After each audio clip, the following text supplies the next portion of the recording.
Llanos तथा कैंपोज घास किस बायोम के अंतर्गत आते हैं? Llanos and campos grasses come under which biomes? फटाफट से बताइए क्या है सही जवाब। क्वेश्चन आपकी स्क्रीन पे है, आपको आंसर देना है। What will be the right answer of question number 1?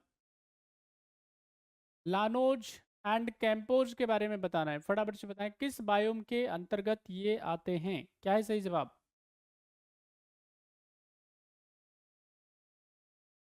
फटाफट से बताइए सारे बच्चे, सही आंसर क्या होगा?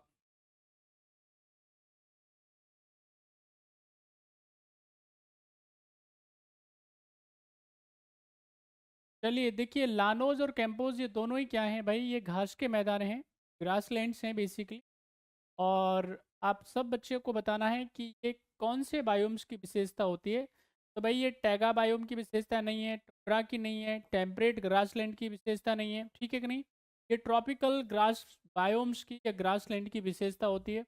उष्ण कटिबंधीय घास के जो मैदान होते हैं उनमें को नाम दिया जाता है क्या, यहाँ पे इनको दक्षिणी अमेरिका में यहाँ पे याद रखना है कैंपोज और लानोज कहा जाता है। बात समझ में आ रही है? अच्छे से याद कर लीजिएगा। अच्छा, इनकी विशेषता क्या होती है भाई?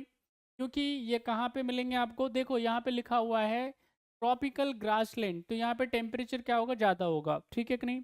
बारिश बारिश कम होती है, घास वगैरह में ओबियसली बात है बारिश बारिश क्या होगा, इधर कम आपको मिलेगी। अच्छा, घास वगैरह अगर होती है तो उसमें कैसे एनिमल्स पाए जाते हैं, जीव जंतु कैसे पाए जाते हैं?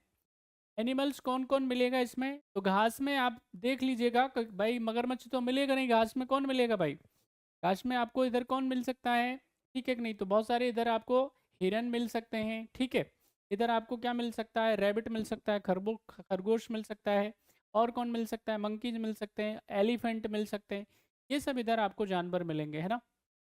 सही जवाब इसका क्या है, ट्रॉपिकल ग्रास लैंड और tropical grass biomes. Next question का आंसर करें आप, फटाफट से आंसर करिए।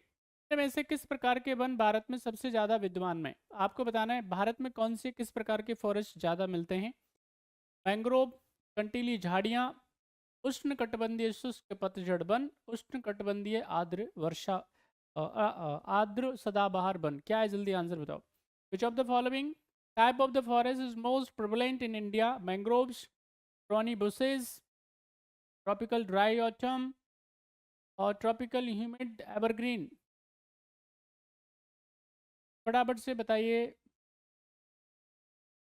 सही जवाब क्या है। क्वेश्चन आपकी स्क्रीन पे है, आप जवाब दीजिए। भारत में सबसे ज़्यादा किस प्रकार के वन फॉरेस्ट पाए जाते हैं?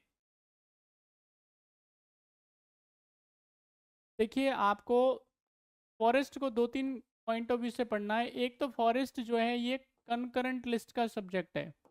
कंकरेंट लिस्ट का सब्जेक्ट का मतलब क्या होता है, यहाँ पे केंद्रीय सरकार भी, यूनियन गवर्नमेंट भी और स्टेट गवर्नमेंट भी इस पे क्या कर सकता है, can form law, can made law, यहाँ पे कानून बना सकती है। केंद्रीय सरकार भी और राज्य सरकार भी इस पे कानून बना सकती है, पहली बात तो ये है। दूसरी बात, हमारी जो नेशनल, अगर मैं फॉरेस्ट पॉलिसी के हिसाब से बात करता हूँ तो लगभग 33%, 33% जमीन पे क्या होना चाहिए, 33% जमीन पे होना चाहिए फॉरेस्ट। 33% जो लैंड है उसके ऊपर क्या होना चाहिए, फॉरेस्ट कवर होना चाहिए, ये हमारी बात है। लेकिन वर्तमान में फॉरेस्ट कवर कितना है, 24.5% ही जो है हमारी ज़मीन पे क्या है, ध्यान रखना है, फॉरेस्ट है। अच्छा, इसमें क्या हो रहा है, फॉरेस्ट में इंक्रीमेंट हो रहा है। अगर हम लगातार देखेंगे पिछले 5-7 साल 10 साल से देखेंगे तो फॉरेस्ट कवर क्या हो रहा है, बढ़ रहा है। अब हमारे यहाँ पे, हमारे देश में किस प्रकार के वन पाए जाते हैं, बात समझ में आ रही है?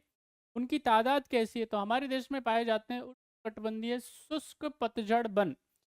यानी यहाँ पे क्या होता है, हमारे यहाँ पे जो फॉरेस्ट पाए जाते हैं तो वो अपने पत्ते क्या कर देते हैं, गिरा देते हैं। बात समझ में आएगी? यानी ट्रॉपिकल ड्राई, यहाँ पे हम बात करते हैं उनको ऑटमन फॉरेस्ट के बारे में, तो वो हमारे यहाँ पे पाए जाते हैं। अब ये कहाँ कहाँ मिलेंगे भाई, कमेंट करके मुझे बताना, और इसमें कौन कौन से पेड़ पौधे शामिल होते हैं उनके नाम भी आप मुझे कमेंट करके बताना।